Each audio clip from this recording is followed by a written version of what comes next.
Oke, kita bisa lanjutkan ya. Kita bisa mulai, kita akan live demo dan akan ajak Ibu Bapak. Coba saya minta tolong handphonenya dikeluarkan dari tas. Smartphone-nya udah keluar dari tas. Coba boleh diangkat yang tinggi dulu handphonenya. Sip, udah siap ya. Punten banget tapi teu acan aya anu iPhone. Jadi belum ada di App Store, baru ada di Play Store ya. Jadi baru ada yang versi Android. Oke, sekarang dibantu oleh Teh Dinda, Teh Syifa dan Mbak Nindi, kita perlihatkan di layar bagaimana cara mencarinya. Kita buka sekarang Play Store Bapak Ibu. Kita sama-sama buka Play Store. Cari Play Store-nya di handphone Ibu Bapak. Sudah ketemu Play Store? Nah, ketik OSS Indonesia. Ikuti seperti di layar, ketik OSS Indonesia. Kalau yang ada kesulitan, silakan angkat tangan, tim kami yang di belakang udah siap menghampiri. OSS Indonesia, nanti lihat yang merah karena ada OSS yang lain selain OSS Indonesia. Sudah ketemu? Oke, alhamdulillah. Oke, kalau sudah ketemu yuk kita pencet install. Baik, sekarang kita buka atau open aplikasinya. Teh Dinda, Teh Syifa, Mbak Nindi, iya. Sudah terbuka, ada OSS, ya. Yuk kita klik panah yang kanan. Ini adalah informasi-informasi. Online single submission adalah aplikasi untuk mengurus NIB dengan mudah dan cepat. Kita klik lagi yang kanan, tombolnya, panahnya. Kita klik lagi yang kanan. Sudah di halaman yang terakhir. Sekarang belum bergeser? Sudah bergeser. Baik. Sekarang karena kita semua belum punya akun, maka kita kliknya daftar atau masuk. Daftar. Ayo kita daftar. Kalau yang sudah punya tidak perlu daftar lagi, Teteh. Kalau yang 1.1 berarti nanti mengganti hak akses. Jadi masuk bukan daftar. Iya, masuk. Dan menggunakannya dengan username yang lama dan password yang lama. Oke, sekarang isi nomor handphonenya. Tidak perlu pakai 62 karena 62-nya sudah tersedia di aplikasi. Jadi langsung di angka 8 dan seterusnya. Ada yang 12 angka, 13 angka, silahkan diisi. Pastikan nomor handphonenya benar dan aktif. Sudah isi nomor ponselnya? Oke, kalau sudah sama-sama kita klik tombol kirim kode verifikasi melalui WhatsApp. Tombolnya warna biru. Ibu Bapak, Akang Teteh sudah terlihat tulisan kode verifikasi berhasil terkirim. Sudah ada? Sekarang buka WhatsApp-nya. Buka WhatsApp-nya. Kode verifikasinya kecepatan tadi diisinya teman-teman. Oke, tenang dulu, kita jangan dulu bergerak maju. Kode verifikasi diterima di WhatsApp? Sudah diterima?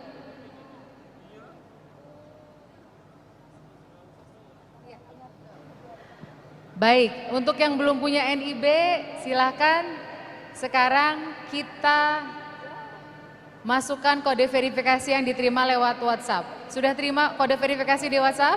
Sudah. Masukkan 6 angka tersebut. Kalau benar mengisi kode verifikasi maka akan langsung kodenya terverifikasi. Kalau ternyata salah bisa untuk pencet kirim ulang. Tetapi tombol kirim ulang baru bisa dipencet setelah 2 menit. Karena kita menunggu dulu kode verifikasinya kadaluarsa atau expired. Oke, sekarang kita sudah masuk di halaman atur password. Password ini minimal 8 karakter, harus gabungan. Kita lihat contoh yang di depan ya. Kita contoh yang di layar, termasuk dimanapun yang menyaksikan lewat YouTube. Jadi harus ada huruf besar, huruf kecil, angka, dan karakter spesial. Contohnya bintang, ada pagar, ada huruf A keong. Nah, pelan-pelan, jangan dulu diklik lanjutnya, tolong sabar dulu. Ya, boleh dilihat di layar, ini contohnya P-nya besar, A-nya A keong, lalu ada SS, lalu W, lalu 0, baru RD. Jadi ada angkanya juga. Huruf besar, huruf kecil, angka, dan karakter spesial. Ada yang punya kendala mengatur password? Kalau ada kendala boleh angkat tangan? Aman ya? Oh siap. Boleh dibantu di sebelah depan? Ibu bapak silakan di sebelah sini, yang di depan yang angkat tangan. Sebelah sini mas, ya yang di depan, yang pakai hijab hitam. Silakan. Teman-teman pendamping mohon menyebar ke arah depan, jangan di belakang semua, supaya kelihatan kalau ada yang perlu bantuan. Silakan yang punya kendala angkat tangan. Oke, aman ya. Jadi password kalau dulu di sistem OSS yang lama, itu passwordnya dikirim oleh sistem, dibuatkan oleh sistem. Jadi biasanya liar karena teu apal tea, karena susah menghafalkan yang bukan kita buat. Kalau ini dibuat sendiri, seperti halnya kalau ibu bapak membuat password di aplikasi ojek online, di aplikasi untuk belanja atau e-commerce. Oke, kalau sudah kita klik lanjut. Lalu kita isi yang tadi saya sampaikan, NIK yang sudah KTP elektronik. Mari kita isi, keluarkan KTP-nya, kalau hafal alhamdulillah, biasanya ibu-ibu suka hafal nomor KTP, sama saya juga hafal soalnya. Silahkan isi, hati-hati data ini kenapa harus KTP elektronik, karena memang kami lembaga OSS, Online Single Submission terintegrasi dengan Dukcapil dari Kementerian Dalam Negeri, sehingga harus yang sudah KTP elektronik. Setelah mengisi nomor KTP dilanjutkan dengan nama lengkap. Setelah itu tanggal lahir, formatnya adalah 2 angka untuk tanggal, 2 angka untuk bulan, dan 4 angka untuk tahun. Sekali lagi 2 angka untuk tanggal, 2 angka untuk bulan, dan 4 angka untuk tahun. Dilanjutkan dengan jenis kelamin. Pokoknya kalau ada kendala, sebelum saya tawarkan angkat tangan aja, nanti tim kami akan membantu. Lalu isi alamat. Nah, alamat ini sesuai yang tertera di KTP Ibu Bapak ya. Kan seringkali misalnya nih alamat kita lengkap, komplek apa, jalan apa, blok apa, nomor berapa. Tapi seringkali kan di KTP misalnya hanya singkat begitu ya, komplek, blok sama nomor. Nah, kita sesuaikan dengan yang ada di dalam KTP. Ada yang angkat tangan di depan, minta tolong dibantu. Baik. Setelah itu isi provinsi. Sudah pasti yang hadir di Gelora Sabiululungan Sijalak Harupat pasti provinsinya Jawa Barat. Tinggal pilih cari Jawa Barat. Yang dimanapun menyaksikan lewat YouTube, bisa memilih provinsi karena lengkap 34 provinsi. Baik, setelah itu pilih kabupaten kota, mangga diisi. Ada yang Kabupaten Bandung, ada yang Kabupaten Bandung Barat, ada yang Kota Bandung, ada yang Kota Cimahi. Tapi tentu dimanapun berada silakan. Ada yang di Papua Barat, ada yang di Maluku Utara, dimanapun yang menyaksikan hari ini. Dilanjutkan dengan kecamatan. Kecamatan juga sudah terkoneksi dengan Dukcapil, jadi tinggal pilih, tidak perlu ada yang diketik. Pilih kecamatan, lalu pilih desa atau kelurahan. Minta tolong dibantu yang di depan. Ibu bapak, teman-teman dari Keminfest, mohon bantuan yang di depan. Baik, nunggu antrian ya Ibu. Sudah selesai, kita sekarang harus klik di bagian kotak yang pinggirnya warna biru. Sudah diklik? Diklik itu membuktikan bahwa Akang Teteh, Ibu Bapak, Kakak Abang, dan Mas Mbak meyakini bahwa memberikan data yang benar. Sekarang kita sama-sama pencet tombol daftar. Kalau datanya benar, maka akan menerima informasi seperti ini.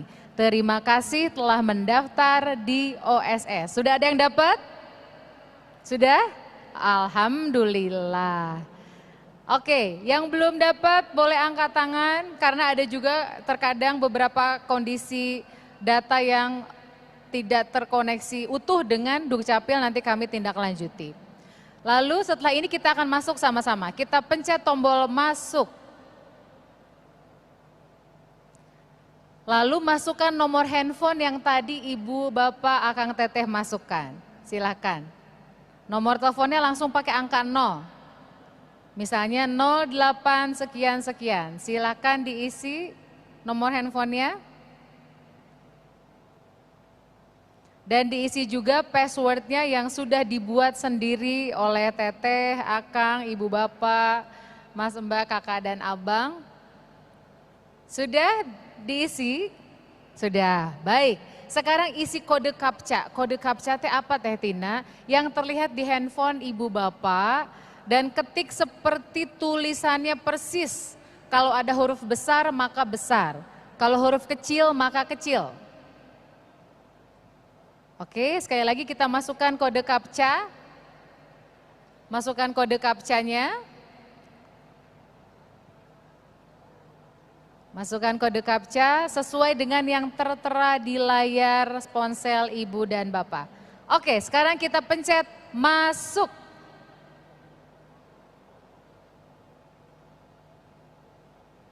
Kalau berhasil maka Ibu Bapak akan ada di halaman ini. Tinggal pencet selanjutnya. Ini kami memberikan informasi tentang 6 kotak ajaib yang tersedia. Pertama perizinan. Yuk selanjutnya. Jadi ini bisa dilihat semua, setelah itu scan QR Code, nah nanti ini berguna untuk apa? Kalau Ibu Bapak sekarang sudah biasa dengan aplikasi Peduli Lindungi, scan QR Code ini pun sama, bisa digunakan untuk scan dokumen perizinan, untuk mengetahui keasliannya. Kalau dokumen yang asli, kalau pakai scan QR Code nanti akan ketahuan bahwa itu betul adalah dokumen yang asli. Ini termasuk dibutuhkan kalau Bapak Ibu misalnya ada dari dinas, dari mana membuktikan, diperlihatkan dokumennya sambil di-scan bahwa betul keasliannya. Selanjutnya kita klik selanjutnya, pelacakan. Nah ini kalau Ibu Bapak mengurus perizinan dan pingin tahu seperti apa perkembangannya. Misalnya nanti mengurus PIRT, misalnya gitu ya, nanti akan bisa ketahuan sudah seperti apa ya prosesnya di menu pelacakan. Selanjutnya, bantuan. Di sini kita bisa mencari informasi terkait dengan perizinan berusaha. Selanjutnya, panduan. Di sini juga Ibu Bapak bisa melihat berbagai panduan untuk pengurusan perizinan berusaha. Selanjutnya, kita pencet lagi. Dan terakhir adalah simulasi. Setelah kita lewati semuanya, yuk kita pencet oke, mengerti. Nah, kita sudah di dalam halaman depan dari OSS Indonesia. Sudah ada di sini semuanya? Sudah ya? Karena kita akan mengurus perizinan, maka kita akan klik perizinan. Kita akan mengurus NIB, NIB itu adalah perizinan berusaha. Nah yang pertama, kalau ada muter-muter loading, kalau ada muter-muter pencet apa aja. Jadi hilang loadingnya. Sekali lagi kalau ada muter-muter loading, pencet di bagian mana saja. Ini terlihat data yang tadi Ibu Bapak Akang Teteh, Kakak Abang Mas Mbak isi ya. Sudah terlihat data pelaku usahanya, NIK-nya apa, namanya siapa, jenis kelaminnya, dan juga nomor kontaknya. Alamatnya juga terlihat di sini. Oke, lalu di bawah boleh turun sedikit. Teh Syifa, nah ini ada NPWP, BPJS Ketenagakerjaan, dan BPJS Kesehatan. Ibu Bapak ini tidak wajib diisi. Jadi kalau Ibu Bapak belum punya NPWP, belum punya BPJS Ketenagakerjaan, belum punya BPJS Kesehatan, tidak akan menghambat proses perizinan berusahanya, artinya bisa melanjutkan proses. Tapi kalau sudah memiliki, silakan diisi. Sekarang untuk membuktikan bahwa ketiga hal ini tidak menghambat proses pengurusan NIB, maka saya ajak kita klik lanjut.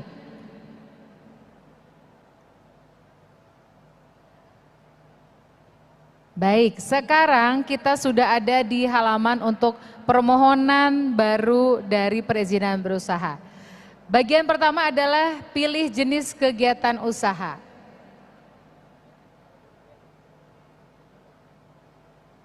Sudah di halaman ini? Baik, kita pilih jenis kegiatan usahanya. Nah, kalau memang usaha ibu bapak ini biasanya kalau UMK pasti yang didaftarkan adalah usaha utamanya. Jadi pilih utama. Sekali lagi, di jenis kegiatan usaha, pilih jenis kegiatannya utama. Nah, berikutnya adalah bidang usaha yang tadi saya sampaikan. Oke, sekarang gimana cara ngisinya? Ibu bapak tinggal ketik usaha yang mau diusahakan atau sudah diusahakan. Contoh, ketik warung makan yang tadi saya contohkan nih. Warung makan. Nah, nanti akan keluar sendiri kalau warung makan itu nomornya berapa. Yang tadi saya bilang 56102 tinggal dipencet. Kita coba yang lain sekarang, Teh Syifa. Kita coba, ada yang usahanya bikin roti enggak? Ada? Ya. Coba kita ketik roti.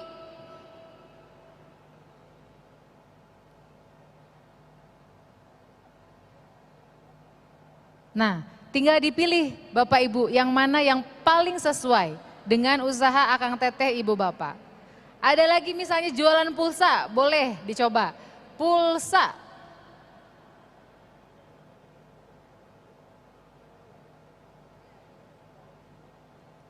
Jadi bisa dipilih ya Ibu Bapak ya. Atau misalnya toko kelontong, silahkan. Kita coba lagi. Teh Dinda, Teh Syifa, Mbak Nindi juga. Kelontong. Nah, jadi sudah ada di dalam sistem, tinggal Ibu Bapak ketik kata kuncinya. Kalau ingin tahu lebih jelas, lebih lengkap, kita boleh pencet klik yang KBLI. Boleh kita naik sedikit ke atas. Nah, di bagian paling atas, boleh balik lagi dulu Teh, kecepatan. Ya. Jadi di bagian paling atas ada berdasarkan klasifikasi baku lapangan usaha Indonesia 2020. Nah, yang warna biru KBLI bisa kita pencet. Kita pencet KBLI, kita akan bisa lihat daftar lengkap di sini. Sama, kita bisa masukkan kata kunci seperti tadi. Contoh misalnya, ternak ayam. Ternak ayam.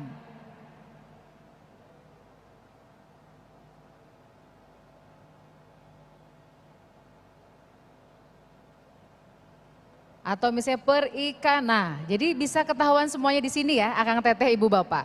Oke, kita balik lagi. Kita sekarang mau coba usahanya yang apa ya? Saya ikut sama Teh Syifa, sama Teh Dinda. Usahanya apa? Usahanya adalah perdagangan eceran roti. Kita baca dulu Teh, boleh? Penjelasannya, kelompok ini mencakup. Baik. Tadi kepencet, punten. Kalau ada gini loading lama, pencet di bagian mana aja ya. Nah, sekali lagi jenis kegiatan usahanya utama.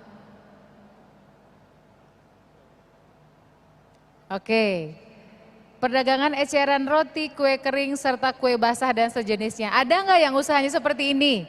Ada, oke, kita praktikan. 47242, kita klik, sudah masuk di situ, ada penjelasan di bawahnya.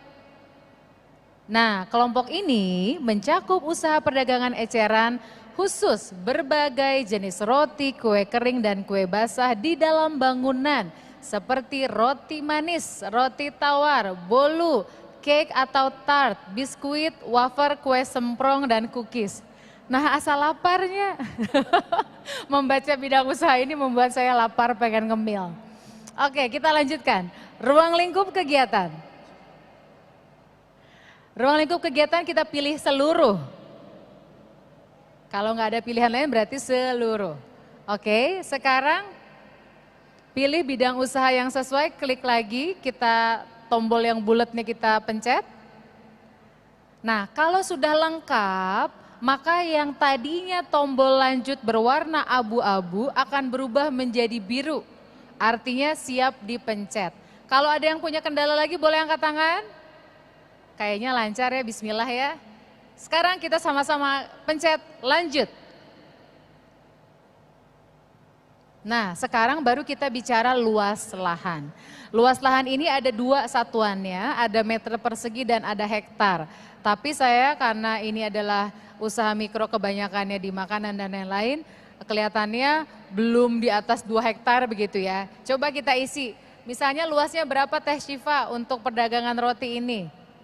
Berapa puluh meter, berapa ratus meter, mangga silahkan diisi. 25 meter persegi, jadi nggak perlu diisi meter perseginya ya, karena sudah ada satuannya. Gitu, oke sekarang kita modal usaha.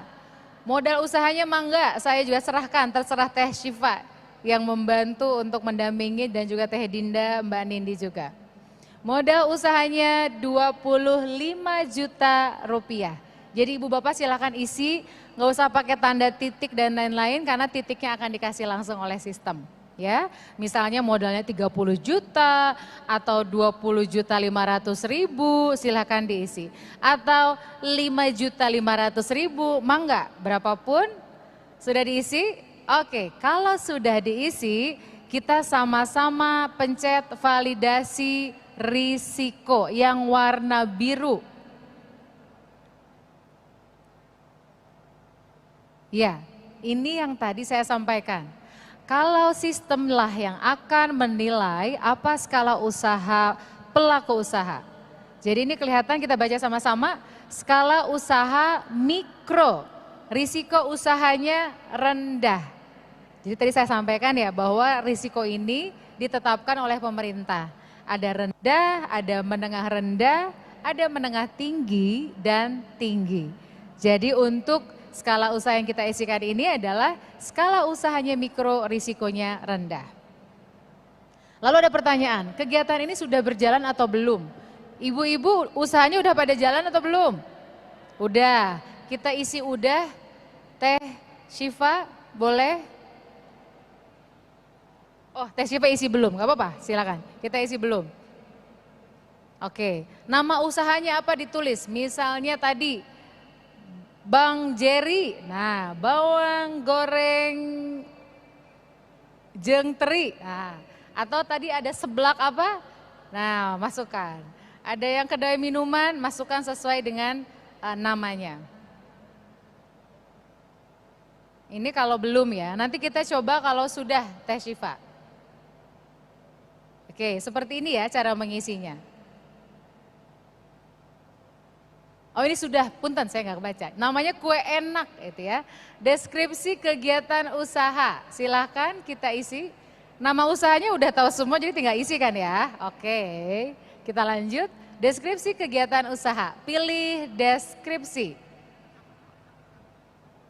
Ibu bapak di kabupaten kota, nah maka tinggal pencet kabupaten kota.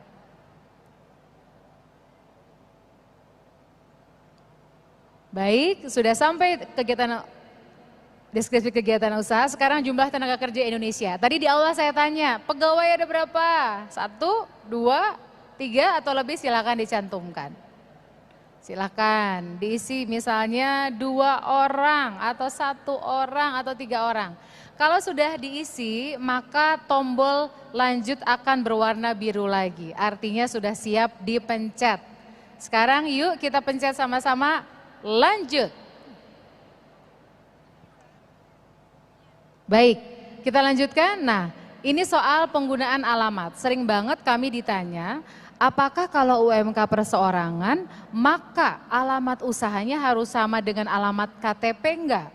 Harus sama dengan rumah enggak? Atau sama dengan alamat sebelumnya enggak? Jadi ini mesti kita lihat, gunakan alamat yang sama dengan domisili atau kegiatan usaha sebelumnya. Kalau sama silakan jawab iya, kalau enggak tinggal jawab tidak. Silakan Teh Syifa mau pilih yang mana?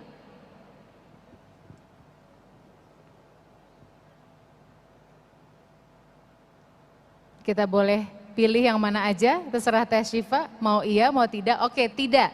Jadi artinya nggak sama domisili ya. Kalau nggak sama berarti kita isi. Misalnya tadi alamat, misalnya saya waktu kecil kan dulu di Bale Endah ya. Misalnya saya tinggal di Bale Endah, tapi kalau usaha saya di Dayakolot, ya isi Dayakolot usahanya. Gitu. Ibu di Bale Endah? Oh, abdi di TK Pertiwi Ibu. TK saya di Bale Endah. Tapi SD sudah di Kota Bandung meskipun masih tinggal di Kabupaten Bandung. Oke, kita isi alamat usahanya. Setelah itu diisi lengkapi seperti tadi waktu kita isi data pribadi. Provinsinya di mana, kabupaten kotanya. Karena bisa saja kita beda kabupaten, ya kan? Misalnya saya contohkan, tinggal di Bale Endah. Icalan nama di Pasar Baru di Kota Bandung kan bisa ya. Berarti artinya lokasi usahanya ada di Kota Bandung. Atau malah nyebrang dari KBB usahanya di mana? Dari KBB Kabupaten Bandung atau sebaliknya dari Cimahi ke Kota Bandung silahkan. Setelah pilih kabupaten kota, pilih kecamatan, lalu pilih desa atau kelurahannya. Kalau ada yang bingung boleh jangan ragu-ragu angkat tangan. Saya senang banget kelihatannya angkat tangannya sedikit. Jadi berarti ini ibu bapak semuanya kita bisa membuktikan bahwa bisa diproses sendiri di mana aja. Nanti harapannya Akang Teteh, ibu bapak, kakak abang, mas mbak bisa bantu menularkan kepada teman-teman pelaku usaha yang lain. Kode pos silahkan diisi 5 angka. Kalau sudah lengkap kita sama-sama pencet lanjut, karena lanjutnya sudah menjadi berwarna biru. Nah, sekarang yang tadi saya sampaikan soal daftar produk atau jasa. Ini kan jualannya roti ya, jadi silakan diisi Teh Syifa. Apa ya jenis produk atau jasanya, lainnya, lalu diisi, diketik cake-nya misalnya bolu pisang atau cake apa? Bolu pisang, bukan? Nggak kebaca. Oh, cake bolu katanya, boleh. Bolu peyem misalnya kan. Nah, sudah diisi. Oh, cake bolu bakar. Oke, lalu kapasitas per tahun. Silahkan. Jadi memang harus difikirkan per tahun, bukan per hari. Karena kan ibu bapak mau pelaku usaha ya, dan kita berharap usaha itu ada keberlangsungan dan keberlanjutannya. Bukan hanya sebentar lalu nggak usaha lagi. Silakan. Kalau ini kapasitasnya ya silakan. Nah, ini adalah omsetnya kira-kira kalau dibayangkan. Jadi misalnya cake bolu bakar sehari jual berapa loyang gitu kan, atau sebulan berapa loyang, harganya berapa, terus dikali 12 bulan. Oh berarti kalau 100 juta kira-kira sebulannya 8 juta ya. Kan 8 kali 12 96. Tapi kalau lebaran lebih banyak ordernya gitu kan, bisa 12 juta sebulan. Jadi kapasitasnya adalah beda-beda. Kalau warung makan nanti kursi, aja ada berapa kursi sih sebetulnya gitu. Jadi ini bergantung dengan bidang usahanya, tidak sama semuanya soal kapasitas dan juga satuan kapasitas. Nah, karena produk yang dihasilkan dibaca oleh sistem, bukan dicari tahu sendiri. Sistem akan membaca produk atau jasa apa saja yang wajib halal atau wajib SNI. Nah, ini kemudian muncul. Ini membuktikan bahwa produk dari usaha ibu bapak Akang Teteh itu wajib punya SNI dan wajib punya halal. Kalau kita belum punya, jangan khawatir, kan ada pertanyaan, apakah sudah punya sertifikat SNI? Kalau nggak punya, jawab tidak. Kalau punya, dijawab ya, dan nanti diisi nomornya. Diisi nomornya, diisi juga masa berlakunya. Kalau belum punya sertifikat halal, ada pertanyaan juga, apakah sudah punya sertifikat halal? Kalau belum punya, dijawab tidak. Kalau punya, dijawab ya, dan nanti akan ada pertanyaan soal nomor. Mungkin Teh Syifa kita boleh coba klik ya teman-teman, hanya untuk menunjukkan yang halal. Nah, kalau kita sudah punya maka akan ada kolom yang harus diisi, yaitu tentang nomor sertifikat SNI-nya dan masa mulai berlakunya. Oke, kita belum punya kan? Belum punya di sini kan? Kita pilih tidak. Teman-teman, Teh Dinda, Teh Syifa, Mbak Nindi, oke. Tidak, tombol lanjut sudah berubah jadi warna biru, kita pencet sama-sama lanjut. Baik, sekarang kelihatan deh di sini, daftar produk jasanya kek bolu bakar, tadi kapasitasnya 100 juta rupiah per tahun. Kalau ibu bapak mau menambah produk, menambah bidang usaha, menambah produk bisa. Ya, sekarang kita mau tambah produk atau enggak? Kita cobain aja deh, nggak apa-apa, Mbak Nindi, Teh Syifa, cobain tambah produk jasa satu aja. Cuma klik aja untuk membuktikan bisa. Nah, jadi gini. Jadi kalau produknya macam-macam, ditambahkan di situ. Katakanlah ada selain cake ada roti kering, ya, silahkan ditambahkan di sini. Ya, kita balik lagi boleh? Diisi boleh, dibalik lagi boleh. Oke, kita boleh lanjut sekarang ya. Jadi kita sudah tahu bagaimana cara mengisi produk atau jasa. Pencet lanjut. Sekarang kita sudah ada di halaman pernyataan mandiri. Apakah yang dimaksud dengan pernyataan mandiri? Kalau kita sebagai pelaku usaha tentu ada yang juga harus kita jaga sebagai pelaku usaha. Dari sisi lingkungan, tata ruang, juga soal halal dan tadi SNI. Mari kita lihat, di sini ada beberapa yang harus kita lihat. Ini internetnya agak nggak stabil, bismillahirrahmanirrahim. Jadi ada keterangan, saya sudah membaca dan menyetujui. Ibu bapak tinggal pencet yang warna biru, kita lihat dulu, silahkan boleh dibaca satu-satu. Jadi ini bisa beda-beda setiap bidang usaha, apa yang harus disetujui. Dalam hal ini ada 5 tadi. Ada soal K3L, keselamatan keamanan, kesehatan dan pelestarian fungsi lingkungan. Kemudian ada kesediaan memenuhi kewajiban, kesanggupan mengikuti proses sertifikasi halal. Karena kan ibu bapak akan dapat halal nih, jadi akan menyetujui bahwa mau mengikuti proses sertifikasi halal. Kemudian surat pernyataan usaha mikro atau usaha kecil terkait tata ruang. Nah ini penting, boleh kita buka Teh Syifa soal tata ruang. Di setiap wilayah ibu bapak, kabupaten kota ada peraturan tata ruangnya enggak? Ada ya. Meskipun ibu bapak usaha mikro atau kecil tetap harus sesuai dengan tata ruang. Contoh misalnya, ibu bapak usahanya ternak bebek. Kira-kira boleh nggak di kompleks perumahan? Nggak boleh. Nah, jadi meskipun usaha mikro kecil, tapi ibu bapak harus sesuai dengan tata ruang. Karena itulah bunyinya seperti ini, boleh kita baca ya. Surat pernyataan usaha mikro atau usaha kecil terkait tata ruang menyatakan kegiatan usaha dan lokasi usaha kami telah sesuai dengan rencana tata ruang. Dan skala usaha kami adalah usaha mikro atau usaha kecil sesuai dengan jumlah isian total modal usaha. Artinya modalnya memang benar-benar 5 miliar. Harus jujur, kalau di atas 5 miliar kan udah bukan usaha mikro dan kecil lagi. Oke, kita boleh kembali. Sekarang kita sudah bisa mencet tombol yang ada kotak warna biru. Kita pencet di situ, sekali pencet artinya kita sudah membaca dan menyetujui yang 5 hal tersebut. Kalau sudah kita klik atau kelihatan jadi centang warna biru, maka tombol lanjut berubah menjadi tombol simpan berubah menjadi warna biru. Sekarang kita sama-sama pencet simpan. Kalau sudah pencet simpan maka akan tampil seperti ini. Jadi akan ada data dari ibu bapak sekalian yang bisa dilihat untuk masing-masing usaha tadi. Sudah kelihatan semuanya? Sudah. Nah, kalau sudah maka kita bisa memproses perizinan berusahanya atau NIB-nya. Jadi tadi kita contohkan kan bisa 1 bisa lebih, betul ya saya bilang di awal tadi. Jadi kita bisa menambahkan bidang usaha, bisa langsung memproses atau bisa nambah.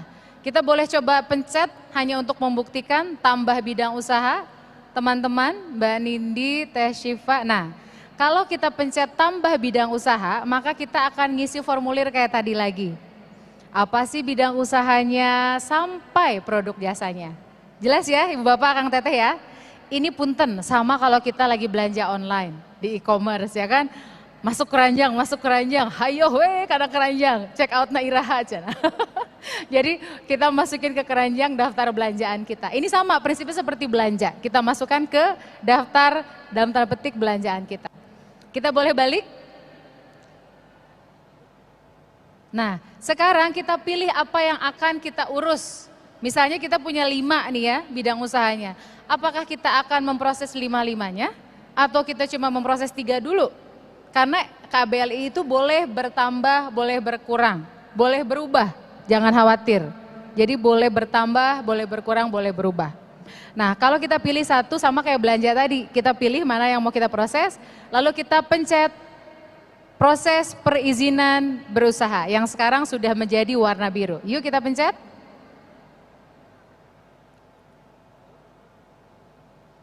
Sudah kita klik tombolnya. Dan inilah draft dari NIB, draft dari nomor induk berusaha ibu-ibu. Ada yang udah berhasil sampai sini? Boleh angkat tangan yang udah berhasil sampai sini? Boleh angkat tangan? Yeay, alhamdulillah, tepuk tangan dong buat ibu-bapak semuanya. Jadi kita sudah masuk ke halaman draft nomor induk berusaha. Saya mau tanya, dijawabnya pakai tepuk tangan ya? Dijawabnya pakai tepuk tangan ya? Ini cara memprosesnya menurut Bapak Ibu, kalau ada yang merasa sangat sulit boleh tepuk tangan. Kalau ada yang merasa sulit boleh tepuk tangan. Sulit, Ibu sulit? Oh, oke, nggak apa-apa. Kalau ada yang merasa mudah boleh tepuk tangan. Kalau ada yang merasa sangat mudah boleh tepuk tangan. Alhamdulillah. Ini membuktikan bahwa sebetulnya proses NIB bisa dilakukan oleh siapa saja, di mana saja, kapan saja hanya dengan smartphone-nya.